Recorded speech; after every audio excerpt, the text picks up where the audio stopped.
श्रीयुतापदकमलं श्रीगुरुन् वैष्णवांश्च श्रीरूपं साग्रजातं सगण रघुनाथान् वितं तं सजीवं साद्वैतं सावधूतं परिजनसहितं कृष्ण चैतन्य देवं श्रीराधा कृष्ण पादान् सहगण ललिता श्री विशाखान्वितांश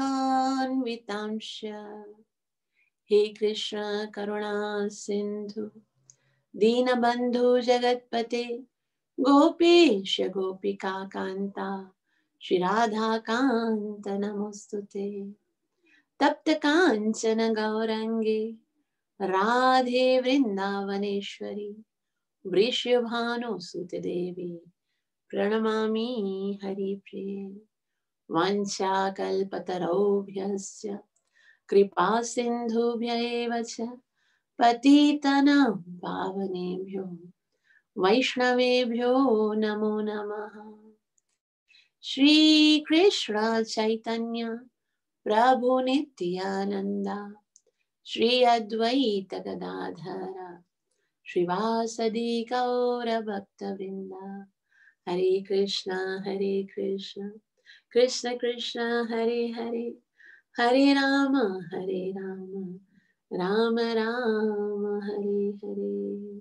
प्राण प्रिय श्री राधा गोपीनाथ भगवान की जय। नित्य लीला प्रवेश अभय शरणार्विंद कृष्ण कृपा मूर्ति भक्ति वेदांत स्वामी श्रील प्रभुपाद की जय। सतगुरुदेव महाराज की जय। गौरव प्रेमानंद। हरे कृष्ण। श्री उपदेश अमृत जो कि जखीरा है उपदेशों का, हमारे भक्ति जीवन में जो जो वस्तुएं बहुत महत्वपूर्ण है, जिनको जानना और भक्ति में आगे बढ़ने के लिए जो जो चीजें षड गोस्वामियों ने, चैतन्य महाप्रभु ने जो बहुत ज्यादा जरूरी बताई हैं, वो सारे उपदेश बिल्कुल है ना संक्षिप्त में करके चैतन्य महाप्रभु ने इन 11 श्लोक को है ना श्री रूप गोस्वामी को जब उन्होंने शिक्षा दी तो श्री रूप गोस्वामी ने इन 11 श्लोकों को लिखकर भक्ति में क्या क्या आवश्यक है और क्या क्या उस प्रतिकूल है उसको इस छोटी सी किताब में हमें बताया है। और श्री प्रभुपाद जी ने बहुत ही डिटेल से एक एक श्लोक को हमें समझाने का पूरा प्रयास किया है। तो इसी को हम समझ रहे हैं। आज हम श्लोक नंबर 6 प्रारंभ करेंगे। तो जिनके पास बुक है वो सब अपनी बुक में देखेंगे। हरे कृष्ण। ये भी उसी साउंड में जाएगा जिसे हमने पिछला पढ़ा था ना, कृष्ण यस्य गिरितम, इसी तरह से जगह दृष्टय स्वभाव जनितैर वपुषश्च दोषैर। दृष्टे स्वभाव जनितैर वपुषश्च दोषैर न प्राकृतत्वमिह भक्त जनस्य पश्येत्। न प्राकृतत्वमिह भक्त जनस्य पश्येत्। गंगाम्बसां न खलु बुद्बुद फेन पंखैः। और ब्रह्मारवत्वम पग गच्छति नीरा। ब्रह्माद्रवत्वमपग गच्छति नीरा। स्वर से पढ़ेंगे तो अच्छे से समझ में आएगा। दृष्टै स्वभाव जनितै वपुषश्च दोषै न प्राकृतत्वमिह भक्तजनस्य पश्येत्। गंगाम्बसा न खलु बुद्बुदफेन पंकैः। ब्रह्मत्वमपगच्छति नीरधर्मैः। दृष्टै स्वभावजनितै वपुषश्च दोषैः न प्राकृतत्वमिह भक्तजनस्य पश्येत्। गंगाम्बसां न खलु बुद्बुदफेन पंकैः। ब्रह्मद्रवत्वमपगच्छति नीरधर्मै दृष्टै स्वभावजनित वपुषश्च दोषै न प्राकृतत्वमिह भक्तजनस्य पश्येत् गङ्गाम्बसां न खलु बुद्बुदफै पङ्कै ब्रह्मद्रवत्वमपगच्छति नीरधर्मै ब्रह्मद्रवत्वमपगच्छति नीरधर्मै दृष्टै स्वभावजनितै वपुषश्च दोषै न प्राकृतत्वमिह भक्तजनस्य पश्येत् गङ्गाम्बसा न खलु बुद्बुदफैन पङ्कै ब्रह्मद्रवत्वमपगच्छति नीरधर्मै दृष्टै स्वभावजनितै वपुषश्च दोषै न प्राकृतत्वमिह भक्तजनस्य पश्येत् गङ्गाम्बसा न खलु बुद्बुदफेन पङ्कै ब्रह्मद्रवत्वमपगच्छति नीरधर्मै। क्लियर है? समझ में आ रहा है? कोई पढ़ेगा? हरे कृष्ण। दृष्टै स्वभावजनितैर्वपुश्च दोषैर्न प्राकृतत्वमिह भक्तजनस्य पश्येत् गङ्गाम्भसां न खलु बुद्बुदफेन पङ्कैर्ब्रह्मद्रवत्वमपगच्छति नीरधर्मै। हरे कृष्ण जी। नेक्स्ट। हरे कृष्ण। दृष्टै स्वभावजनितैर्वपुषश्च दोषैर्न प्राकृतत्वमिह भक्तजनस्य पश्येत् गङ्गाम्बसां न खलु बुद्बुदफेन पङ्कैः ब्रह्मद्रवत्वमपगच्छति नीरधर्मै। एक्सीलेंट जी। और कौन पढ़ेगा? जी। दृष्टै स्वभावजनितैर्वपुषश्च दोषैर्न प्राकृतत्वमिह भक्तजनस्य पश्येत् गङ्गाम्भसां न खलु बुद्बुदफेन पङ्कैः ब्रह्मद्रवत्वमपगच्छति नीरधर्मै। Very nice. और कोई पढ़ेगा? और कौन है हमारे साथ? प्रकाश। चलो ठीक है, अब हम इसको समझने का प्रयास करते हैं। ठीक है, ये आज हम 6वां श्लोक पढ़ रहे हैं। श्रील रूप गोस्वामी 6 श्लोकों से जो सबसे महत्वपूर्ण बात जो तकरीबन हर श्लोक में बताई गई है वो क्या है? कोई बताएगा? जो सारी चीजों में सबसे ज्यादा जितनी भी शिक्षाएं हैं उसमें एक चीज जो है ना वो रिपीट हो रही है। कौन बताएगा क्या है वो? संग।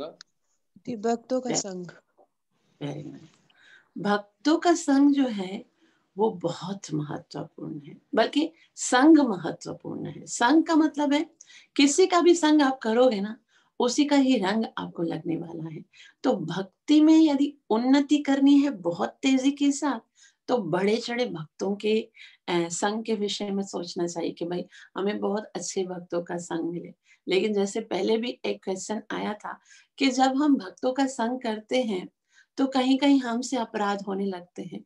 तो इसीलिए भक्तों का संग जिस तरह से उन्नति कराएगा ना उतना ही बहुत ही शीघ्रता के साथ हमारा जो है ना पतन भी होगा। क्योंकि जरा से भी यदि असावधानी हो गई हमारी तरफ से और अगर उन भक्तों को किसी प्रकार से हमने तिरस्कृत कर दिया, किसी प्रकार से यदि उनको पूरा सम्मान न दे पाए, उनकी मान हानि होती है, उनका हृदय यदि हमारी कारण किसी भी कारण से दुखता है, तो फिर हम भगवान को कभी खुश नहीं कर पाएंगे। भगवान कहते हैं मोह को अपन जस से अधिक भक्तन को जस प्यारो। मतलब भगवान को अपने यश से, अपने कीर्ति से, अपने सम्मान से इतना ज्यादा लगाव नहीं है। वो अपने भक्तों के सम्मान को, उनके आदर को, उनकी जो सुविधाएं हैं उनको ज्यादा इम्पोर्टेंस देते हैं।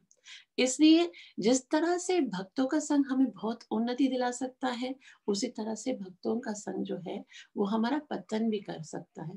इसीलिए अगर हम भक्तों के संग में आते हैं तो हमें विशेष सावधानी की आवश्यकता है।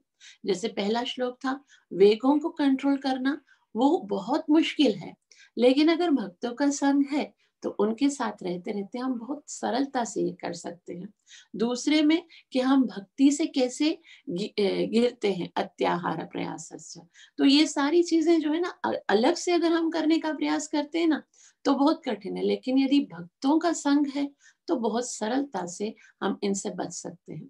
उसके बाद उत्साह, निश्चय, धैर्य, ये सब अगर खुद से करने का प्रयास करेंगे तो कठिन है, लेकिन भक्तों का संग होगा तो बहुत सरलता से उत्साह भी आएगा। उनकी श्रद्धा को देखकर हमारी श्रद्धा भी डेवलप होगी और वो जिस तरह से ये रूल्स को फॉलो करेंगे। अब आप अकेले होगे ना मंगल आरती के लिए, 2 दिन उठोगे ना, तीसरे दिन आपको सुस्ती चढ़ेगी। और अगर आपके साथ कोई शुद्ध भक्त है जो रोजाना मंगल आरती करता है, मंगल आरती से पहले अपनी माला कंप्लीट करता है, तो उसके साथ रहकर भक्ति करना थोड़ी ना मुश्किल है। तत्त कर्म प्रवर्तन। तो इस तरह से, और फिर उसके बाद बताया कि भक्तों को ददाति प्रतिगृह्णाति, किस तरह से डील करना है। उसके बाद कौन से भक्त के साथ किस तरह से व्यवहार करना है। और आज श्री प्रभुपाद जी, श्री रूप गोस्वामी हमें बता रहे हैं कि कभी कभी ऐसा होता है कि जो भक्त होते हैं, जो वैष्णव होते हैं, फिजिकली उनके अंदर कोई दोष होता है। फिजिकली कैसे होता है?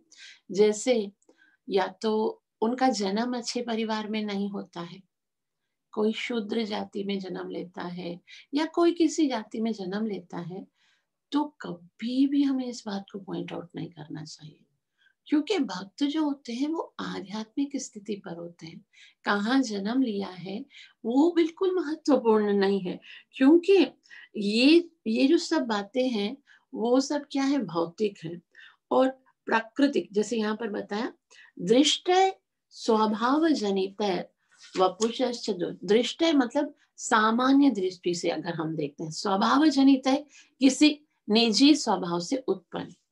अगर सामान्य तो किसी भक्त का कोई स्वभाव होता है वो भी, और वपुषश्च दोष है, और यानी कि जन्म से उसका जैसा स्वभाव है वो स्वभाव भी रहे, और साथ साथ में वपुष कहते हैं शरीर को, उसके शरीर को के अंदर भी यदि कोई मतलब कोई ऐसा है कि जैसे कोई कोई भक्त जो है वो सुंदर नहीं होते हैं, कुरूप है, या उनके शरीर वो अपंग है, या उनके शरीर में कोई ऐसा रोग है सपोज, तो फिर ये सारी चीजें हमको कभी नहीं देखनी चाहिए। भक्त की सबसे बड़ी क्वालिटी क्या है कि वो भक्त है, और वो भक्ति की जो क्वालिटी है वो उसकी सारी खामियों को छुपाने के लिए पर्याप्त है। तो यहाँ पर श्री रूप गोस्वामी कहते हैं, दृष्ट स्वभाव जनित वपुषश्च दोष है, कि अगर किसी का जन्म किसी उच्च कोटि में नहीं होता है, वो जन्म से अगर वो निम्न श्रेणी के हैं, तो जैसे श्री प्रभुपाद जी जब पाश्चात्य देश में गए थे तो वहां पर कोई ब्राह्मण परिवार से जन्म नहीं लिए थे, वैश्य क्षत्रिय कुछ भी नहीं था वहां पर, सब शूद्र थे, और उनके सबके जो कार्यकलाप थे वो भी शूद्रों जैसे थे। लेकिन जब श्रीला प्रभुपाद जी के साथ उनका संग हुआ है तो कितने शुद्ध वैष्णव बन गए। और कभी कभी क्या होता था, जब श्रीला प्रभुपाद जी उनको वृंदावन लेके आते थे तो वृंदावन में क्या होता था कि उनको देखकर जो मंदिरों के पांडे पुजारी होते थे ना, वो क्या बोलते थे कि आप जो हो ना अमेरिका में पैदा हुए, इतना कंडम स्थिति में रहे, तो आज आपको एक भक्त का संग मिला है, यदि इस जन्म में आपने बहुत बहुत बहुत बहुत सिंसियरिटी के साथ सेवा की ना, तो नेक्स्ट जन्म में आपको किसी ब्राह्मण परिवार में वृंदावन में जन्म मिलेगा और फिर आपको भगवान प्राप्त होंगे। तो इस तरह से जब उन्होंने सुना तो जाके श्रील प्रभुपाद जी को बताया कि वहां के वैष्णव पांडित तो हमें ये कहते हैं। तो श्रील प्रभुपाद जी कहते हैं कि आप उनको जाके कहो कि इस जन्म में आप जो सेवा कर रहे हो ना, उसकी बदले में आपको दूसरे जन्म में स्कॉन में जन्म मिलेगा और उनके रूल्स एंड रेगुलेशंस फॉलो करोगे ना, तो फिर आपको भगवत प्राप्ति होगी। तो मतलब ये है कि भक्तों की परख जो है उनके जन्म से नहीं बल्कि उनकी साधना के स्तर पे होती है।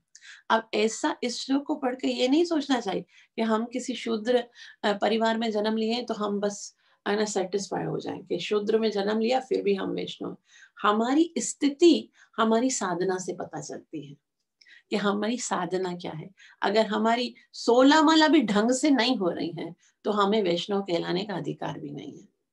अगर हम अपनी माला अच्छे से नहीं कर रहे हैं, यदि हमारे 4 नियम पूरे नहीं हो रहे हैं, फिर तो जीने का ही अधिकार नहीं है उस व्यक्ति को कि वो भक्त कहला रहा है। लेकिन अपनी ये बेस्ट मांगा क्या है गुरु ने हमसे, अगर हम थोड़ा सा भी सिंसियरिटी के साथ सोचें तो वो गुरु जो हमें कृष्ण प्रदान करने वाले हैं, उन्होंने मांगा तो बस इतना ही है ना कि तुम 4 नियम का पालन करो और 16 माला जप करो।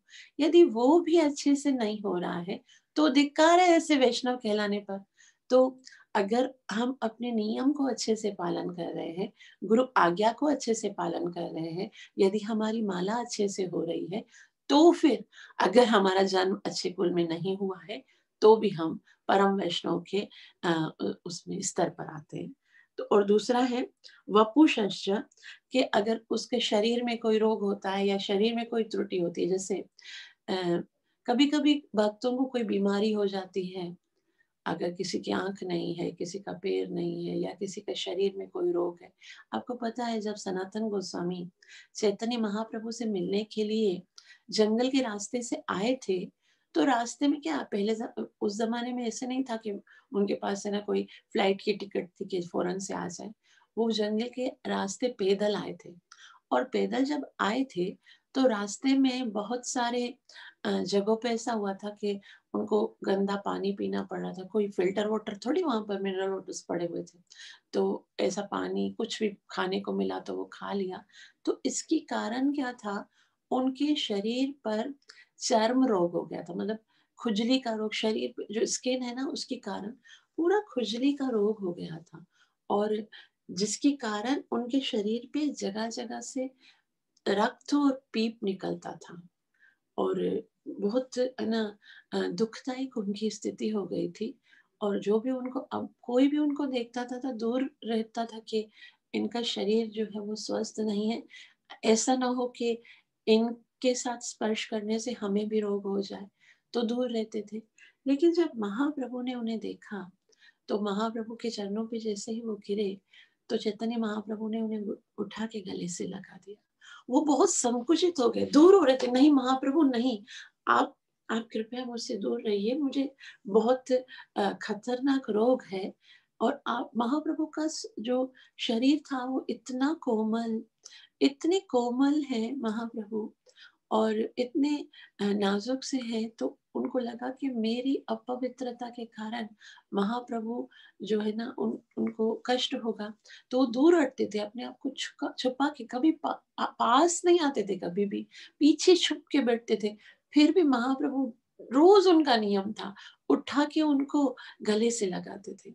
तो एक दफा उन्होंने सोचा कि मेरी स्थिति इतनी गंदी है और महाप्रभु मुझे रोजाना गले से लगाते हैं, तो मैं तो महाप्रभु के कष्ट का कारण हुआ ना।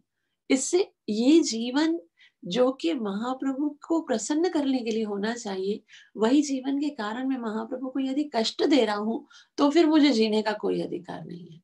और फिर उन्होंने सोचा बस मैं अब क्या करूंगा, मैं जल में कूद कर जान दे दूंगा, क्योंकि मेरा शरीर इतना गंदा है, इतना मतलब इसमें से बदबू आ रही थी, होती थी, सारा शरीर में खुजली थी।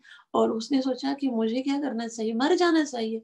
ना तो मैं अपने गुरु को खुश कर पा रहा हूँ, ना मैं महाप्रभु को खुश कर पा रहा हूँ, और इतने शरीर को, गंदे शरीर को लेकर और भी उन्हें पीड़ा का कारण बनना हो, तो मैं मर जाता हूँ। तो वो मरने के लिए जा रहे थे, मतलब सुबह को ये सोचा, महाप्रभु को प्रणाम करके वो मरने के लिए जैसे ही जा रहे थे, तो महाप्रभु तो जानते हैं, वो तो अंतर्यामी है, उनको तो पता है कि कौन क्या सोच रहा है। तो जैसे ही वो जा रहे थे, तो महाप्रभु ने कहा, देखो सनातन, तुम्हारा जो ये शरीर है ना, भगवान ने तुम्हें ये शरीर इसलिए दिया है ताकि तुम मेरे साथ मिलकर सेवा करो। बहुत सेवा करनी है तुमको अभी तक, वृंदावन में सारे विग्रहों को खोजना है, इतने सारे शास्त्रों का निर्माण करना है, और यदि तुम अपने शरीर का ख्याल नहीं रखोगे तो फिर हम सेवा कैसे करेंगे। तो फिर है ना, महाप्रभु ने क्या किया, उनको बोला कि तुम्हारा जो शरीर है वो तुम्हारा थोड़ी है, ये तो मेरी अमानत है तुम्हारे पास। मुझे इसको, मैं जैसे चाहे इसको यूज कर सकता हूँ, लेकिन तुम इसको मिसयूज नहीं कर सकते, तुम इसका दुरुपयोग नहीं कर सकते। ये मेरी सेवा के लिए तुम्हें मिला है। तो फिर है ना, सनातन गोस्वामी जो है वो फूट फूट कर रोने लगे कि महाप्रभु, मुझसे बहुत गलती हो गई, मगर मैं आपके कष्ट का कारण बनूं, ये मुझसे नहीं सहा जाता। मैं जब भी आप मुझे आलिंगन करते हो, मेरा हृदय फटने लगता है, मैं बहुत दुखी होता हूँ। तो अगर आप चाहते हो कि मैं सेवा के लिए अपने शरीर को समाप्त ना करूं, तो कृपया आप मेरे इस गंदे शरीर से दूर रहा करो। तब महाप्रभु ने कहा, नहीं सनातन, जो तुम्हारे जैसी साधना करता है, जो तुम्हारे जैसा नाम जप करता है, जो तुम्हारे जैसा कृष्ण प्रेम है जिसके पास, उसका कुछ गंदा हो ही नहीं सकता है। फिर चैतन्य महाप्रभु ने उन्हें जोर से उठा के, इतना जोर से, बहुत समय तक आलिंगन किए रखा। बहुत जोर से उन्होंने कस के पकड़ के जब आलिंगन किया, तो सनातन गोस्वामी के तो नेत्रों से इतने अश्रु बह रहे थे, इतने अश्रु बह रहे थे कि उनका पूरा शरीर जो है वो चैतन्य महाप्रभु का उन्होंने भिगा दिया। और जैसे जब इतनी देर के बाद चैतन्य महाप्रभु ने उनको वापस से मतलब दूर हुए, तब उनके शरीर का पूरा रोग जो था वो समाप्त हो गया था। तो बहुत ही सावधानी, यदि किसी को कोई भी पीड़ा है या कोई भी अगर उनको रोग है, तो हमको कभी भी उसके विषय में नहीं सोचना चाहिए, यार ये ऐसा है, ये ऐसा है। यहाँ तक कि अगर हम नहीं भी सोचेंगे, ऐसा तक उदाहरण आता है चैतन्य चरितामृत में कि एक बार सनातन गोस्वामी तो अपना जप कर रहे थे और भगवान की लीलाओं का दर्शन कर रहे थे। भगवान की लीला मतलब राधा और कृष्ण जो है वो आपस में प्रेम का आदान प्रदान किस प्रकार से कर रहे हैं। कृष्ण पेड़ के ऊपर बैठे हुए थे और राधा रानी नीचे से जा रही थी। राधा रानी ने कहा, कृष्ण मैं भी पेड़ पे, मुझे भी पेड़ पे आना है। तो राधा कृष्ण ने क्या किया, जिस पेड़ पे बैठे हुए थे, अपने पाँव से उस पेड़ की डाली को नीचे किया, और पेड़ जैसे ही डाली नीचे आई, तो राधा रानी ने उस डाली को पकड़ लिया, और डाली को पकड़ा तो एकदम मतलब पकड़ा, तो कृष्ण ने क्या किया, अपना पैर हटा दिया, और जैसे ही पैर हटाया तो डाली एकदम से ऊपर हो गई, और राधा रानी जो है वो ऐसे हवा में झूलने लगी।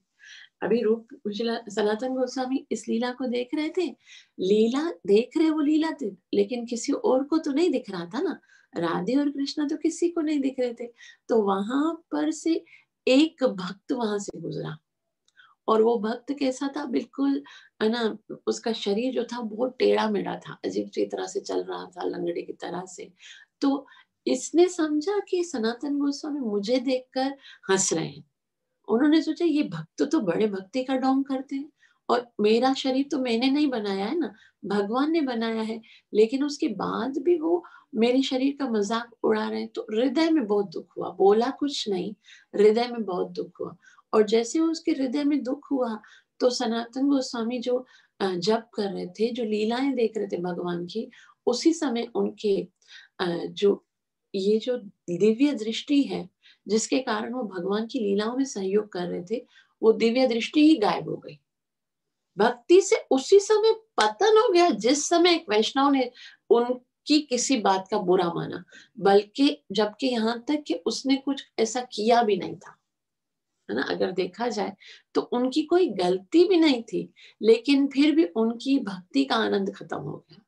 कभी कभी हमको ऐसा लगता है ना, कोई पूछता है कि हमें भक्ति में पहले बहुत आनंद आता था, हम जब करते थे रोते रहते थे, इतना भगवान की सेवा में आनंद आता था, इतना आनंद आता, अब पता नहीं क्या हो गया है। वो जो आनंद, वो जो टेस्ट हमको पहले आता था ना, अब नहीं आता है।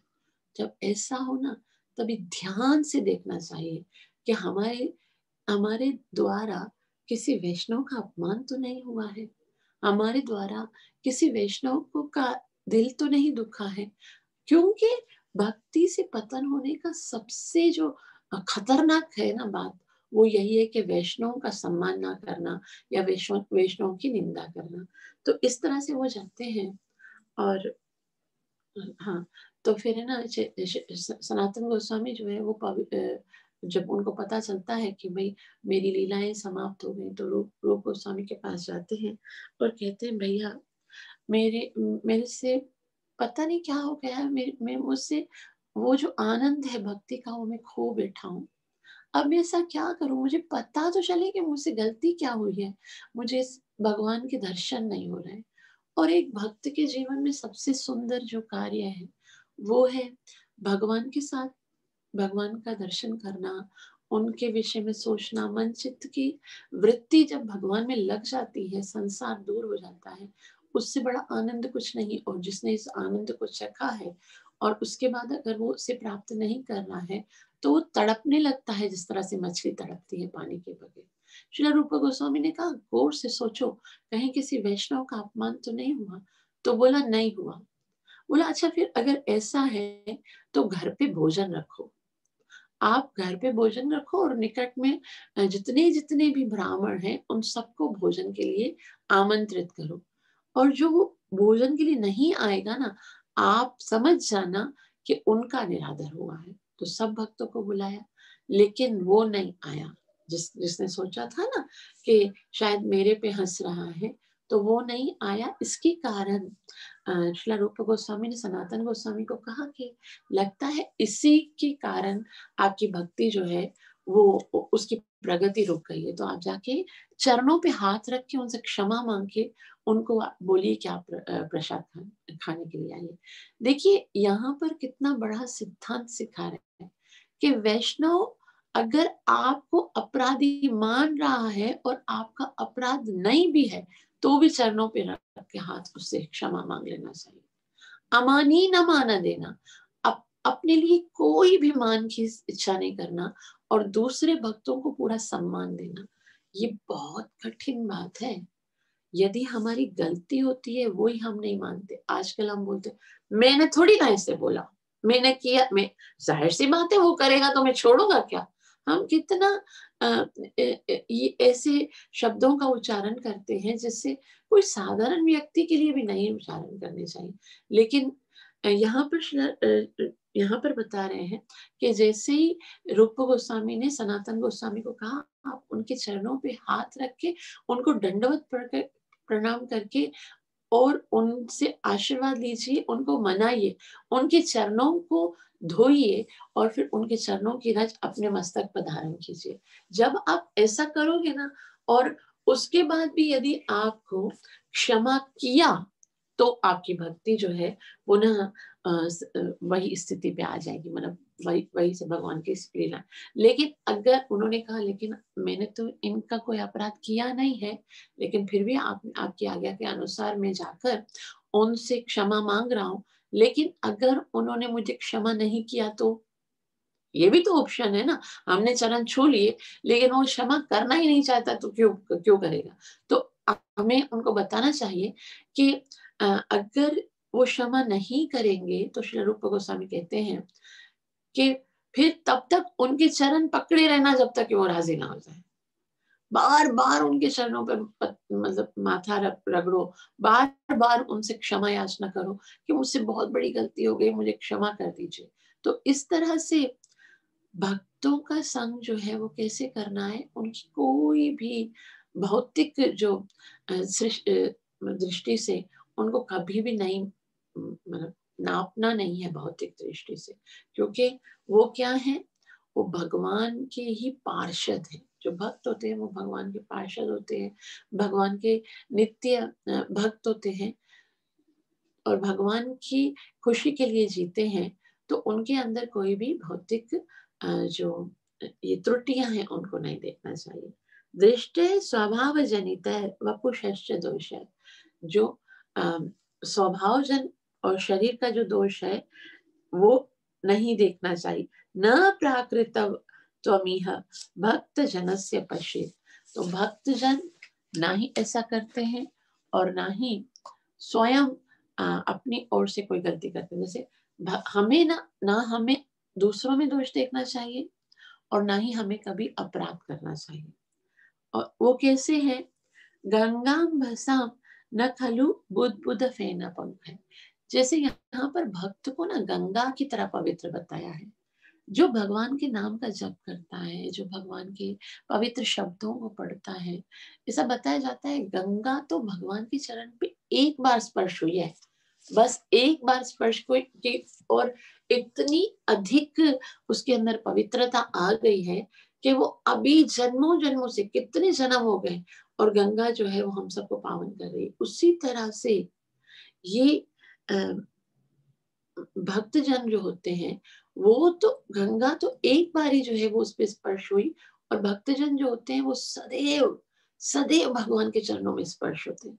वो उठते बैठते सोते जागते हर समय भगवान के चरणों का ध्यान रखते हैं। तो उनके अंदर कितनी पवित्रता होगी। गंगा में तो जब वामन अवतार ऊपर से जा रहे थे, पेड़ बहुत बड़ा कर दिया, तो वहां विरजा नदी का जो जल है वो ब्रह्मा जी ने कमंडल में डाल दिया और जब महाराज सगर के जो 60,000 पुत्रों की मृत्यु हो गई थी, उसके लिए इक्ष्वाकु कुल के समस्त जितने भी राजा थे तो उन्होंने बहुत ही सुंदर राज करने का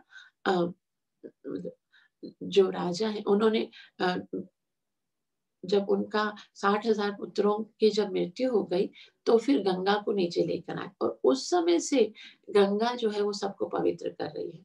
तो भक्तजन तो सदैव भक्त के भगवान के चरणों में स्पर्श हुए तो उनका तो जीवन कितना पवित्र होगा। तो उस पवित्र जीवन में कभी भी हमको आरोप नहीं देखना चाहिए। जिस तरह से यदि गंगा के पद में गंगा का जो जल है उसके अंदर यदि बुलबुले होते हैं या कभी बारिश का जो पानी होता है या मटियाला कोई पानी हो जाता है तो क्या संत बोलेंगे अरे गंगा तो बहुत मैली हो गई यार, कौन स्नान करता है। नहीं, गंगा की कैसी भी स्थिति होगी तो भी भक्तजन उसका सम्मान करेंगे और उसके अंदर स्नान करेंगे।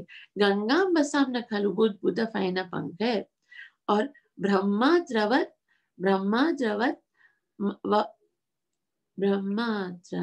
वमप गच्छति नीरधर्म। तो वो कभी भी ब्रह्मा द्रवत मतलब दिव्य है, उसकी प्रकृति दिव्य है। अपगच्छति नष्ट नहीं होता है। नीरधर्म जल के गुणों, उसके जो गुण है वो कभी भी नष्ट नहीं होते। अभी हम ट्रांसलेशन पढ़ेंगे और बहुत ही सुंदर ट्रांसलेशन श्री प्रभुपाद जी कहते हैं, अपनी मूल कृष्ण भावना भावित स्थिति में रहते हुए शुद्ध भक्त अपने आप को शरीर नहीं मानता है, वो स्वयं शरीर नहीं मानता है। ऐसे भक्त को भौतिकतावादी दृष्टि से नहीं देखा जाना चाहिए। जब वो भक्त अपने आप को शरीर मानता नहीं है तो अपराध करने का कोई प्रश्न ही नहीं उठता है, क्योंकि शरीर के लिए अपराध होते हैं। तो वो शरीर नहीं मानता, वो आत्मा मानता है। ऐसे भक्त को भौतिकतावादी दृष्टिकोण से नहीं देखा जाना चाहिए। निस्संदेह भक्त के निम्न कुल में उत्पन्न होने, उसके कुरूप चेहरे और विकृत शरीर या रोगी अथवा अशक्त शरीर की परवाह नहीं करनी चाहिए। भले उसके अंदर ये सारे अवगुण हैं, कौन कौन से? कुरूप है, भले उसका कलर बहुत काला है, उसके नैन नक्श भी अच्छे नहीं है, और विकृत शरीर यानी उसका जो शरीर है वो विकृत हो, कहीं ना कहीं से अपंग हो या टूटा फूटा हो, और या रोगी अथवा अशक्त शरीर की परवाह, रोगी है मतलब रोग है, उसको कोई ना कोई, किसी को क्या बीमारी होती है, किसी को क्या बीमारी होती है, तो और उसके साथ असक्त शरीर है, मतलब वो उसके अंदर कोई शक्ति नहीं, बहुत कमजोर है, उसकी परवाह नहीं करनी चाहिए। साधारण दृष्टि से ऐसे दोष शुद्ध भक्त के शरीर में प्रकट दिख सकते हैं, लेकिन इन सब दिखने वाले दोषों के बावजूद भक्त का शरीर कभी दूषित नहीं होता है। भले उसके अंदर दिखने में ये सारे अवगुण हैं, लेकिन क्यों दूषित नहीं होता है? क्योंकि वो सदैव भगवान के सेवा में लगा रहता है। तो श्री प्रभुपाद जी कहते हैं यह ठीक गंगा जल के समान है, जो कभी कभी वर्षा ऋतु में बुदबुदे, फेन तथा कीचड़ से पूरित हो जाती है, किंतु भक्ति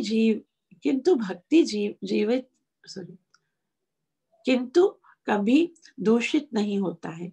अतएव जो लोग आध्यात्मिक ज्ञान में उन्नत हैं, वे जल की अवस्था का विचार किए बिना गंगा में स्नान करते हैं। तो जिस तरह से जो शुद्ध वैष्णव होते हैं गंगा की इस बुद्ध को गंदगी को नहीं देखते हैं।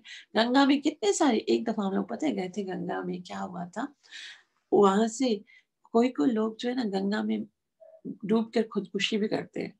तो हम स्नान करके ऐसे डुबकी लगा रहे थे, तो अचानक से एक जो शव है ना, शव वो तैरता होता वहां से आया था।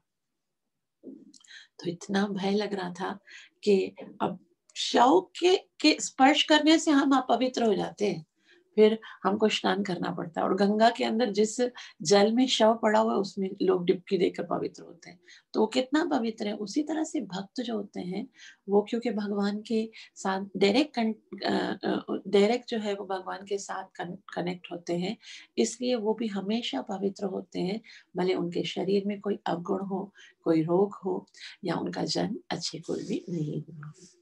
तो यहाँ तक समझ में आ गया सबको? किसी को कुछ बताना है या कुछ पूछना है या कोई बात ऐड करनी है तो कर सकते हैं।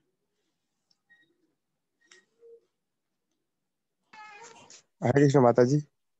जी माता जी, शव को देखने के बाद अपवित्र होता है तो फिर उसको फिर पवित्र कैसे होना है? फिर स्नान करके आते, मतलब आप लोग गए होगे ना कभी, जैसे सर पे जाते हैं, जिसकी मृत्यु हो जाती है तो शमशान लेके जाते हैं, तो शमशान से आकर कोई बैठता नहीं है पलंग वलंग पे, किसी भी चीज पे नहीं रखते हाथ, डायरेक्ट से स्नान करने जाते हैं। इवन अपने कपड़ से कपड़े भी खुद नहीं निकालते हैं, खुद कोई होता है जो उनको निकाल के देता है कि टावल वावल, ताकि डायरेक्ट से जाके स्नान करना होता है। मतलब ऐसा है कि शव जो होता है उसको स्पर्श करने से तो फिर स्नान करके फिर भगवान का नाम लेते तो पवित्र हो जाते।